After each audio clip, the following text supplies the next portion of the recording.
व्यक्ति अपने विचारों से एक निर्मित प्राणी है। व्यक्ति है अपने विचार से अपना निर्माण करता है। वह जैसा सोचता है वो अपने आप को वैसा ही बना देता है। तो मान लीजिए एक बार फिर से मैं विष्णु पांडे आपको अपने यूट्यूब चैनल चंद्र वी के पांडे में आपका तहे दिल से स्वागत करता हूँ। आज की इस क्लास में सबसे पहले आपको हम गांधी जी के बारे में बताएं, एक महान विचार व्यक्ति के विचारों को हम बताएं। उससे पहले हम आपको गांधी जी की जयंती तथा और उन्हीं के साथ 2 अक्टूबर के दिन लाल बहादुर शास्त्री का जन्म हुआ था, तो अपने महान व्यक्तित्व गांधी जी तथा महान व्यक्तित्व लाल बहादुर शास्त्री दोनों जन के जीवन की हार्दिक शुभकामनाएं, जयंती की हार्दिक शुभकामनाएं।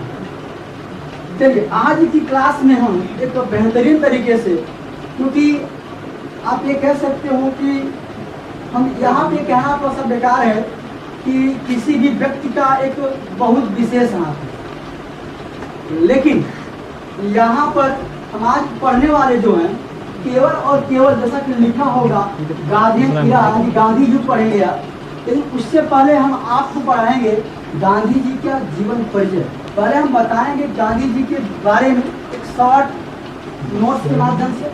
अगर आपको दिख रहा हो तो आप उसको स्क्रीनशॉट कर लीजिएगा और जूम करके अपना पढ़िएगा उसको। चलिए तो सबसे पहले आप ये समझिए कि जो महान व्यक्तित्व के धनी हैं, जिनको आप कई नामों से जानते हो, महात्मा के नाम से जानते हो, बापू जी के नाम से जानते हो, राष्ट्रपिता के नाम से जानते हो, आज इनको हम पढ़ेंगे नहीं, आज इनको हम समझेंगे। गांधी जी को मतलब जो कुछ नहीं जानते जिनके बारे में, वो लोग भी गांधी जी चले जाते हैं। गांधी जी करके कुछ जान नहीं रहे हैं, उनको अपने घर के अपने गांव में कोई केस हो जाए, कोई समस्या है अगर, वो प्रधान से बात नहीं कर पाते हैं, लेकिन उस व्यक्ति को गाली देते हैं। जब सारा देश गरीबी से मर रहा था तब वो एक रईस जादे थे। वो 1886 और 88 के समय में लंदन जाकर के पढ़ाई किए हुए हैं, और हम और आप आज के समय में हमारी इतनी हैसियत नहीं है कि हम लंदन जाकर के घूम आए। हम उस व्यक्ति को गाली देते हैं तो सोचना पड़ेगा उस समय वो कितने रईस जादे थे, सब कुछ छोड़ करके पढ़ाई लिखाई जो भी था, पढ़ाई लिखाई के बदबूते ही बात काम कर पाए, अपनी रईस जादी छोड़ करके एक आप कह सकते हो कि आधा कपड़ा पहन करके, एक आप कह सकते हो लुंगी, और यहाँ काम करके पूरा अपना जीवन व्यतीत करते हैं। उन व्यक्ति के विचार गाली देते हैं। गांधी जी कोई व्यक्ति नहीं है, गांधी जी को हम कोई व्यक्ति नहीं कह सकते। अब आपके मन में आओगे कि महान व्यक्ति है, वो महान व्यक्ति कहना तो ठीक है, लेकिन गांधी जी एक आपके विचार हैं। गांधी जी को आप मार सकते हो, गांधी जी को आप गाली दे सकते हो, लेकिन गांधी जी के विचार को आप गाली नहीं दे सकते। चलिए जो आपके मन में जो कमियां हैं, जो दुर्भाव हैं, हालांकि इंसान है कोई इंसान परफेक्ट नहीं होता, किसी किसी गलतियाँ होती रहती हैं, इनसे भी कहीं गलतियाँ भी होंगी, और गलतियों का रीजन है ये कि वो उस समय की परिस्थिति क्या रही होगी, एक परिस्थिति के अकॉर्डिंग भी वो काम करना चाहिए। चलिए हम गांधी जी के बारे में आज एकदम बेहतरीन तरीके से पढ़ते हैं। आज आपके मन में जो भी विचार होगा, जो भी प्रश्न होगा, आज हम उसको हटाने का प्रयत्न करेंगे। चलिए तो आप ये समझिए, सबसे पहली चीज तो आप ये जानो कि गांधी जी का पूरा नाम क्या था? मोहनदास करमचंद गांधी। मोहनदास करमचंद गांधी, मोहनदास इनका नाम था, गांधी इनकी टाइटल है, और ये करमचंद इनके पिताजी का नाम है। तो असलियत में देखा जाए इनका नाम क्या था? मोहनदास। क्या नाम था? क्योंकि हालांकि ये गुजराती थे। कहाँ के थे?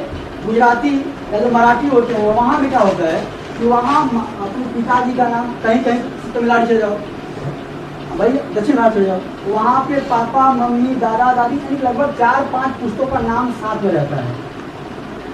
तो ये गुजराती थे, इनके साथ पिताजी का नाम है इनके, और इनका खुद का नाम है। इनका नाम था मोहनदास गांधी, लेकिन इनके पिताजी का नाम ऐड होता है तो नाम पूरा क्या हो गया? मोहनदास करमचंद गांधी। गांधी इनकी कह सकते हो कि जाति थी, टाइटल थी, जो भी कह सकते हो। अब तो आप गांधी को जाति नहीं कह सकते। गांधी जी का एक जातिवाचक संज्ञा से वो व्यक्तिवाचक होते हैं। अगर गांधी जी बोला जा रहा है तो गांधी जी की बोलने से केवल एक ही व्यक्ति का विचार आता है, वो कौन है? आपके महात्मा गांधी जी। ये अब यह एक जात नहीं रह गया, यह एक क्या बन गया, व्यक्तिवाचक संज्ञा बन चुका है यहाँ पे, जातिवाचक मतलब है ही यहाँ पे। और इनका जन्म हुआ कब, इनका डेट ऑफ बर्थ कब है, 2 अक्टूबर 1869 ईस्वी, 1869। 1800 आज कौन सा तारीख है, 2 अक्टूबर, आज की तारीख क्या है, 2 अक्टूबर है। तो 2 अक्टूबर अगर है तो ये आज के भी पढ़ा जाता है, आज का तारीख इन्हीं के लिए है, इसीलिए पूरा जो पूरी क्लास है इन्हीं को क्या है, समर्पित है। इनका जन्म कब हुआ, 2 अक्टूबर 1869 को हुआ। इनका भाई कहाँ पैदा हुए स्थान, तो पोरबंदर, क्या है, पोरबंदर जिला है गुजरात में, पोरबंदर जिले में गुजरात में जन्म हुआ। इनके पिताजी कौन थे, करमचंद गांधी थे। इनके पिताजी क्या थे, इनके पिताजी दीवान थे, क्या थे, क्या थे, वो दीवान थे, पोरबंदर के क्या थे, दीवान थे। लेकिन कहीं कहीं इनका कार्यकाल अच्छा था, लोग कभी कभी राजकोट में भी भेज दिया करते थे, लेकिन हालांकि वो कैसे से क्या थे, वो कैसे वाले दीवान थे। तो एक तो उस समय दीवान होना अच्छे घर से बिलोंग करते थे, अच्छे घर से बिलोंग करते थे, चाहते कि ठाट ठाट से रहते, घूमते रहते थे। लेकिन ऐसा नहीं कि उनको क्या था, देश पर प्रेम था। अरे कोई नाम के लिए मरा, लेकिन नाम के लिए कौन ऐसा करेगा, नाम के लिए नाम के लिए तो अपना बदनाम करवाएगा। बहुत लंबी स्टोरी चलेगी, सुनना इसको। तो क्या नाम था, मोहनदास करमचंद गांधी। क्या नाम था, कब जन्म हुआ इनका, इनके कहाँ हुआ, कहाँ है ये, पिताजी का नाम माता जी का नाम और वाइफ का क्या नाम, कस्तूरबा गांधी। कस्तूरबा गांधी कौन थी, पुतली बाई कौन थी, करमचंद गांधी कौन थे। इनका जन्म कहाँ हुआ, कब हुआ, किस सन में हुआ, पूरा नाम मोहनदास करमचंद गांधी। अब इनके बच्चों का नाम आता है, इनके अगर देखे जाए तो 4 ही बच्चे थे, मोहनदास, हीरालाल, मनीलाल, हरिलाल, मनीलाल, रामदास, देवदास। ठीक है, कौन कौन, हरिलाल, मनीलाल, रामदास और देवदास। लेकिन कहा जाता है कि जैसे होता नहीं है कि एक जो आपके ये हैं जमनालाल दास, ये गांधी जी के बेटे नहीं थे, बेटे के जैसे थे, बेटे के जैसे।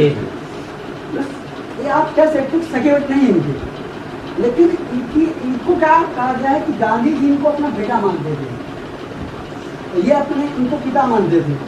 हालांकि गांधी जी अब यहाँ इस भारत में निवास करने वाला हर एक भारतीय के क्या है, पिता है, राष्ट्रपिता, राष्ट्र के पिता कहे गए हैं। लेकिन उस समय इतनी प्रसिद्धि नहीं थी, तो फिर भी इनके विचारों को पसंद करते थे कौन, यमुना दास, और इनको पिता मानते थे। तो कहा जाता है, पूछता है प्रश्न, गांधी जी के 5वें पुत्र का नाम बताइए, वो कौन थे, जमनालाल। इनका नाम नहीं आता इन सबका नाम, लेकिन इनका नाम बहुत ज़्यादा आता है, जमनालाल दास थे। कौन थे, जमनालाल दास, जमनालाल दास।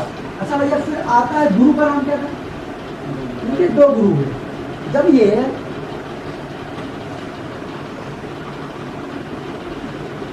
कहाँ गए, अफ्रीका गए हुए थे, अफ्रीका गए हुए थे, तो वहाँ उनकी मुलाकात किससे हो गई, गोपाल गोखले से। उनके विचारों से इतना मतलब प्रसन्न हुए, इतना खुश हुए, इनको अपना राजनीतिक गुरु मान लिया। और इन्हीं के कहे कथा उनका कहना था कि आप जा रहे हो तो ऐसे सीधे कोई कार्य मत करना, एक साथ ऊपर अपने जा करके इंडिया को पढ़ना, एक साथ ऊपर उसको पढ़ना और समझना, तब जाकर कोई एक्शन करना। आप देखेंगे कि गांधी जी 9 जनवरी 1915 को कहाँ जाते हैं, भारत से प्रवासी जन आते हैं। लेकिन क्या 15 से काम शुरू करते हैं, नहीं शुरू करते हैं, 16 शुरू करते हैं, 17 शुरू करते हैं, 1 साल गैप करते हैं, 1 साल 17 से आपका पहला आंदोलन शुरू किए हुए हैं। इनकी राय थी, किसकी, और आध्यात्म, भाई आध्यात्मिक गुरु कौन थे इनके, श्रीमद रामचंद्र। कौन थे, श्रीमद रामचंद्र। यहाँ इनका जिक्र कहीं जगह नहीं मिलता, ये मत सही है, क्योंकि आज की दुनिया राजनीतिक दुनिया और राजनीतिक दुनिया है तो राजनीति करती है, बस इन्हीं का नाम फेमस है। लेकिन आपके आध्यात्मिक गुरु कौन थे इनके, ये थे आपके श्रीमद राजचंद्र, जो कि एक जैन कवि थे। क्या थे, जो कि क्या थे, जैन कवि थे। सुनिए भैया, राजनीतिक गुरु कौन थे, राजनीतिक गुरु आध्यात्मिक गुरु कौन थे? श्रीमद राजचंद्र श्रीमद राजचंद्र गोपाल सिंह गोखले कौन थे? राजनीतिक गुरु गोपाल सिंह गोखले राजनीतिक गुरु और श्रीमद राजचंद्र आध्यात्मिक गुरु। ठीक है। पूरा नाम क्या था? मोहनदास करमचंद गांधी। जन्म कब हुआ? किस सन में? 1869। स्थान? पोरबंदर गुजरात में। पिताजी का नाम? गांधी। माताजी का नाम? गांधी। पत्नी? कस्तूरबा गांधी। कितने बेटे थे इनके? 4 थे। 5 बेटे का नाम क्या था? जमनालाल दास। जमनालाल दास। अब सुनो इनकी मृत्यु। ये आप जीवन परिचय पढ़ रहे हो, एक 60 रुपये पढ़ लो केवल। क्या पढ़ता हुए क्या इनकी एक्टिविटी रही है, बाकी अपने यहाँ पे बाकी हम बता ही रहे हैं कि ये अपनी बैरिस्टर की पढ़ाई करने के लिए ना गए हुए थे, पढ़ाई में थी, फिर वहाँ से वापस आए हुए थे। 1888 से गए थे, 1888 से 90 में आए हुए थे। तो याद रखिए। फिलहाल अब समझते हैं क्या इनका मृत्यु, इनका क्या है? जितना जितना इनका जन्म नहीं, कभी सुने हो कि 30 जनवरी को मनाया जा रहा है? इनका जन्म बहुत फेमस है। कौन? 2 अक्टूबर। मृत्यु कब हुई इनकी? 30 जनवरी 1947। आज़ादी के 1 साल बाद, आज़ादी जब आपको भारत को मिल गई उसके 1 साल बाद उनका क्या हुआ? ठीक है ना? अगर ये नरम पंख ना रहे होते तो शायद ये यहाँ तक नहीं आ पाते, नरम दल के ना रहे होते यहाँ तक नहीं आ पाते। क्या ये भगत सिंह छोटे थे? आजाद से छोटे थे? सबसे बड़े थे।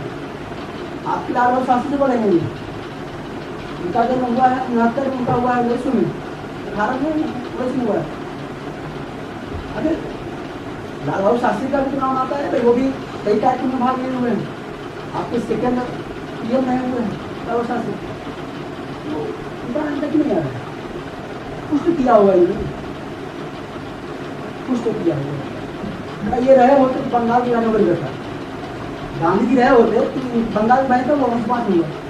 गांधी जी आए तब 1915 में आए हुए थे, तो गांधी जी रहे होते तो बंगाल में रहने वाली करता नहीं थे तो राजा हुआ। तो इनकी मृत्यु कब हुई? 30 जनवरी 1948। बिरला हाउस, बिरला पूछता है कि उनका मृत्यु कहाँ हुआ था? बिरला हाउस में। क्या हुआ था? अच्छा, इतना तो ठीक है, ये तो केवल आपके जीवन की बात है। अब इनकी प्रमुख उपाधियां हैं, ये बहुत इंपॉर्टेंट चीजें हैं। गांधी जी क्या है? प्रमुख उपाधियां हैं। कौन कौन सी? पहले कौन उपाधियां हैं? नाम सुनो। राष्ट्रपिता, महात्मा गांधी, बापू जी, मलंग बाबा, देशद्रोही और नंगा फकीर, केसर ए हिंद। केसर ए इतनी उपाधियां हैं।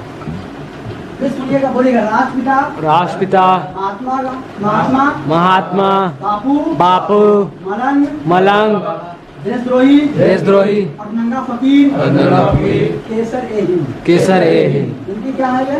उपाधि नवाजा गया है, इनके कार्य के अनुसार नवाजा गया है। इनके कार्य के अनुसार लोगों ने, विद्वानों ने, जिनके मन में आ रहा था बोल रहे थे। जब चंपारण क्या हो रहा था? चंपारण आंदोलन अभी आपको पढ़ाएंगे 1917 में, जब आपका चंपारण आंदोलन हुआ और उस समय आपके अफ्रीका से 16 में वापस आए हुए थे। तो वहीं पे एक वहाँ के किसान थे राजकुमार शुक्ल, क्योंकि इनकी कहानी अफ्रीका में इतना ही काम कर दिए थे, वहाँ जा करके अपने देश से विदेश जा करके अफ्रीका में इतना कांड कर दिए थे। वहाँ मैं पढ़ाऊँ इसके बाद, वहाँ जाने के बाद इनका नाम बड़े बड़े शहरों में, देशों में गुना शुरू हो गया। जब वहाँ से वापस आए तो इसकी जानकारी राजकुमार शुक्ल को हुई, जो कि चंपारण बिहार के, यानी जो आपका छपरा जिला है, वहाँ के निवासी थे वो, बिहार के छपरा जिला के। वहाँ बड़ा परेशानी था, मतलब चंपारण जो आपका आंदोलन था, दुर्घटना प्राणी इसको, वहाँ परेशान थे किसान। किसान क्या थे? परेशान थे।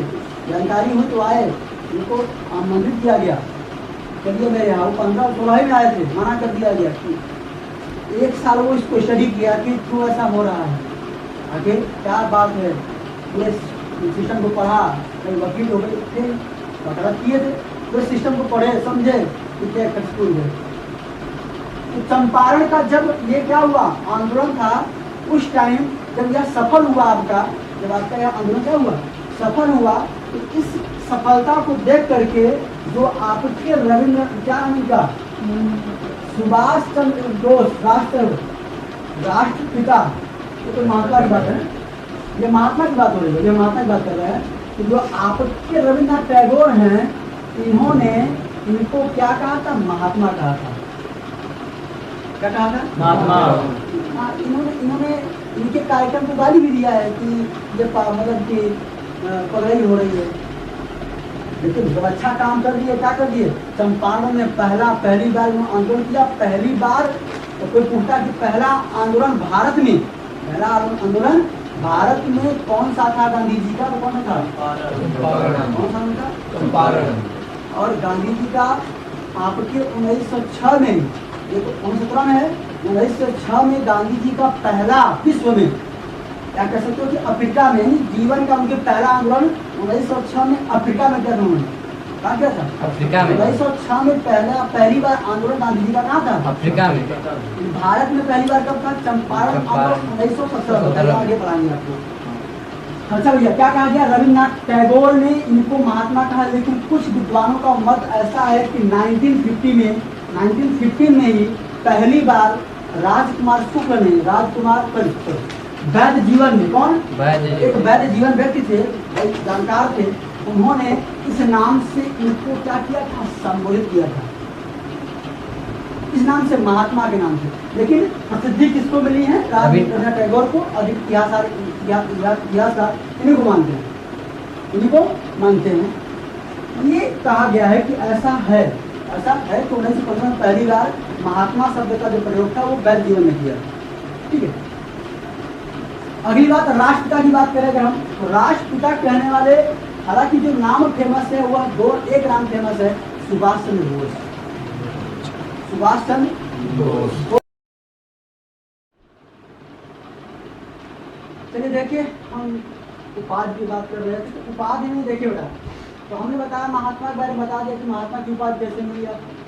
फिर इन्हीं को राष्ट्रपिता सबसे पहले फिर कहा जाता है कि सुभाष चंद्र बोस जी ने कहा था, सुभाष चंद्र बोस जी ने इनको महात्मा राष्ट्रपिता की उपाधि दी थी। और ऐसा माना भी जाता है कि राष्ट्रपिता की उपाधि देने वाले जवाहरलाल नेहरू जी थे। लेकिन ये क्या है, एक जनमत है जो बहुत सारे लोग कहे हुए हैं, इनमें से दो लोगों का मिला हुआ है, लेकिन जो सबसे ज़्यादा फेमस है, जो मान्य है, कहा जाता है, वो आपके सुभाष चंद्र बोस जी का है। अब बोस जी जब लोग कहते हैं कि पेपर में दोनों आपका आ गया, तो ऐसा कभी जानना नहीं करता, ऐसा जानना यूपीएससी में करता है। यूपीएससी में क्या देता है कि विद्वान सुभाष चंद्र बोस, ये जवाहरलाल नेहरू, अन्य ऑप्शन देकर के आप सुभाष चंद्र बोस और नेहरू दोनों, तो तब आप पढ़ गया, वनडे के अंदर क्या होते हैं, कहते हैं सुभाष चंद्र बोस, उनको ही पढ़ जाते हैं, बस उनको ये मिलेगा केवल सुभाष चंद्र बोस, उनको ये नहीं मिलेगा, हमको ये नहीं मिलेगा, उनको ये नहीं मिलेगा। ठीक है, तो यहाँ समझिएगा, तो हमको ये नहीं मिलेगा कहीं, बहुत सही होता रहता है। अब देखिए बापू कौन कहा था, बापू कौन कहा भैया, बापू कहने वाले दो, एक सुभाष चंद्र बोस थे और एक राजकुमार शुक्ल जी थे। राजकुमार शुक्ल जी वही चंपारण आंदोलन था, कहीं उनको जब बुलाने गए थे, उसी समय राजकुमार शुक्ल जी कहा जाता है कि चंपारण आंदोलन के समय जब वह आपका आंदोलन सफल हुआ, तो उस समय राजकुमार शुक्ल जी भावुक होकर के बापू का चित्र, ऐसा कहा जाता है, ऐसा कहा जाता है। लेकिन जो एक इतिहासकार मानते हैं, मेन रूप से वो माना जाता है कि सुभाष चंद्र बोस जी ने कहा था, बापू की उपाधि ने तब कहा था जब उस समय कस्तूरबा गांधी जी की निधन के बाद। कौन है कस्तूरबा गांधी, इनकी वाइफ है, तो इनकी वाइफ का देहांत हो गया और इनके कर्मचारी देहांत के बाद अपना जो कार्यक्रम था करने के बाद फिर अपने काम में लग गए। इनकी इस कर्मता को देख करके सुभाष चंद्र बोस जी ने इनको बापू की उपाधि दी। और ये उस समय आपके सिंगापुर में एक रेडियो के माध्यम से, सिंगापुर में से ही, क्योंकि भाई वहाँ पर था नहीं, रेडियो चलता था। अब ऐसा तो था कि फोन आया कि अरे गांधी जी हम आपको बापू का उपाधि दे रहे हैं, तो ऐसा था नहीं। तो वहीं से रेडियो फेमस था, तो रेडियो सिंगापुर में रेडियो से कहा था, इनको बापू कहा। रेडियो के समय में गांधी जी को बापू की उपाधि देने वाले कौन थे? सुभाष बोस। फिर आता है मलंग बाबा। कौन? मलंग बाबा। मलंग बाबा क्यों कहाँ से? मलंग बाबा ने क्या? अब इन्हीं काफी देखो, इन्हीं और नंगा फकीर इन्हीं का काफी करते हैं। हमारी जो सरकार है आज की वर्तमान सरकार काफी इन्हीं को करती है, लेकिन इन्हीं को गाली देती है। इन्हीं को गाली देती है, काफी इनको करती है, गाली इन्हीं को देती है। कहते हैं हम तो फकीर हैं, जहाँ समस्या आया अपना घोड़ा उठाए चल दिए। काफी लोग किया जा रहा है। सुनो, मलंग बाबा इनको कहा गया, आपके ये जो आपका पूर्वी पश्चिम के जो कबीलों वाले थे, वहाँ के जो कबीले के निवासी थे, उन लोगों ने उनको क्या बोला था? मलंग बाबा। मलंग बाबा बोला था। उनके वेशभूषा को देखकर मलंग आदमी थे। आप भाई मलंग बाबा कहने का क्या? आप यहाँ मार रहे हैं, मेरे यहाँ भी मार रहे हैं। मलंग बोला मस्ताना, मतलब मस्ताना आदमी थे। ये यहाँ जहाँ पर मारो, ये यहाँ मार लो, वो गाली दे रहा है आप सुन लो। इसलिए तो मलंग बाबा के बात किया गया। फिर आता है देशद्रोही। क्या? ये अंग्रेज। देख लो इसका, ये पीएम है ब्रिटेन का। क्या है? Winston Churchill. ये पीएम है विंस्टन चर्चिल।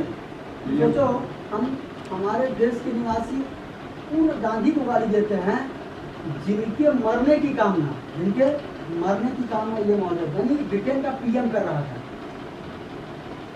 मेरी बात अच्छी है, और नंगा फकीर भाई मरद नहीं बटे, जिसकी कामना ये सब कर रहे हैं।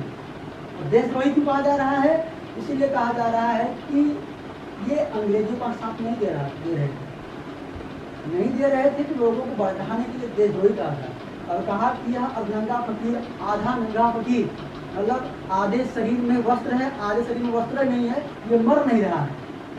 मर जाए तो सब मेरा ही साम्राज्य है।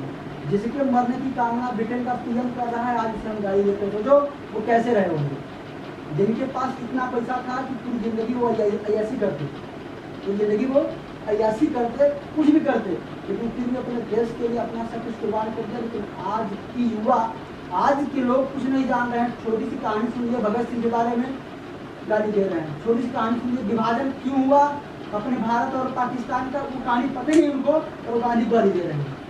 विभाजन पढ़े नहीं, सुन के गाली दे रहे हैं। तो जो गाली के लायक है, अरे विभाजन हुआ क्या? भाई भारत और पाकिस्तान के विभाजन का मेन रीजन तुम्हारे अंग्रेज थे, तो क्यों गाली दो?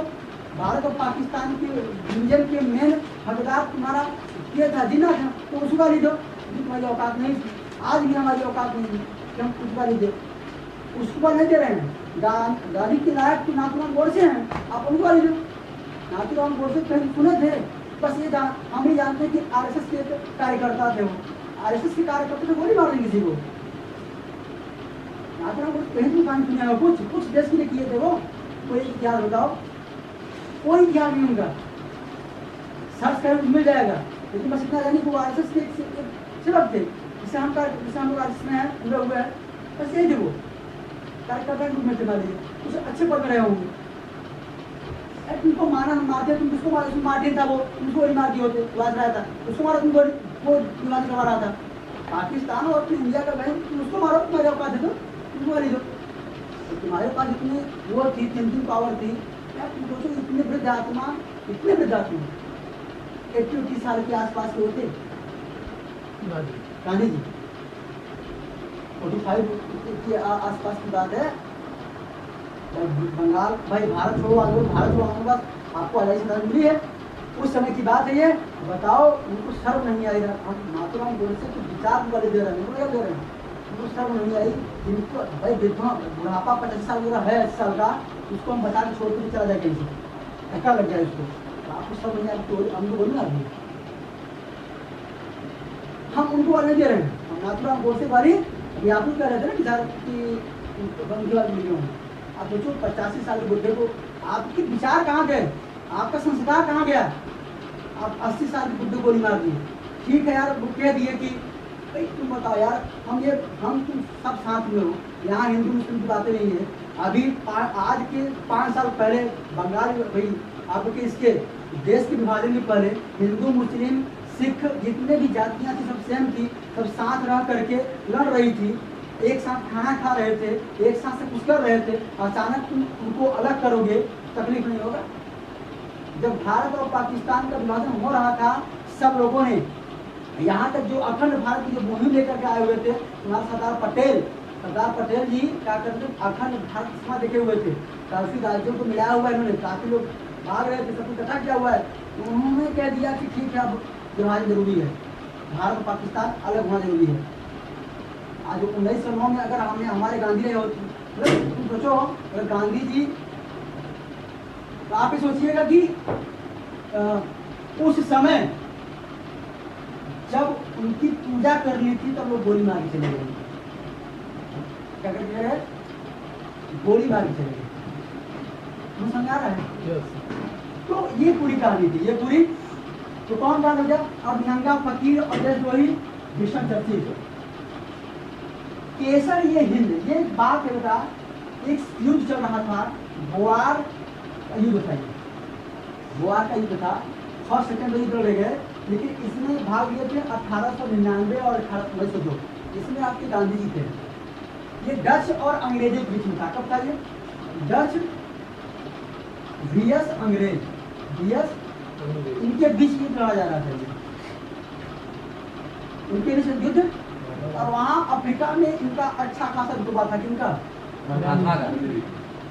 अंग्रेज कहे कि यार आप मेरा साथ दीजिए, हम आपका देश आजाद कर देंगे। तो यहाँ जा करके गांधी ने उनका सहायता किया और यहीं पर एम्बुलेंस सेवा लागू की। क्या किया? गांधी जी ने एम्बुलेंस सेवा लागू किया।